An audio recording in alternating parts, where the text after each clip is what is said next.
Hello, কেমন আছো? নতুন একটা ভিডিওতে অনেক স্বাগত। আমি সকালবেলা ঘুম থেকে উঠে পড়ে রান্নাবান্না করে আমার বর বেরিয়ে গেল। এরপরে এসেছি বিছনা গুছোতে, তো বেডশিটটা চেঞ্জ করে নিলাম। এবার এটা অনেক দিন পুরনো ভিডিও ছিল, আমি দিতে পারিনি, আমার একটু শরীরটা খারাপ ছিল, একটু চাপ ছিল, আমি একটু ল্যাদখোর, কী বলবো, কিছু খুঁজে পাচ্ছি না বলার মতন। অনেক দিন পুরনো ভিডিও।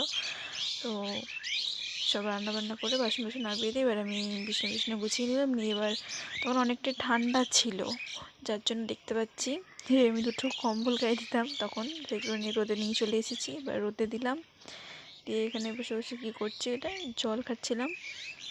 জল খাচ্ছিলাম। এরপরে আমি ফুল গাছ বসিয়েছিলাম তখন অনেকগুলো, তো সেসবগুলো এখন আর নেই, সব মরে গেছে, এখন অনেকটাই গরম পড়ে গেছে। দেখছিলাম, দেখে এবার আমি ঘরে চলে এলাম। এসে তারপরে বিছানাটা তোমাদের দেখাচ্ছি, গুছিয়েছিলাম। ঘরপর ঝাড় দিয়ে ঘরপর মুছে এবার তারপরে একদম বাসন মেজে সব কিছু কাজ করে, তোমাদের সাথে আর শেয়ার করা হয়নি সেটা। চান পান করে একদম কম্বল তোলার সময় তোমাদের সাথে আবার আমি ভিডিও ক্যামেরাটা অন করেছি, এগুলো তুলে নিচ্ছি। এই যে সব কেচে দিয়েছিলাম। তারপরে পুজো করলাম, পুজো করে ভাত খেয়ে নিয়েছিলাম, সেটা তোমাদের সাথে শেয়ার করা হয়নি। তো আজকের মতন এইটুখানি। ভিডিওটা কেমন লাগলো অবশ্যই বলো, ভালো লাগলো সে লাইক করো।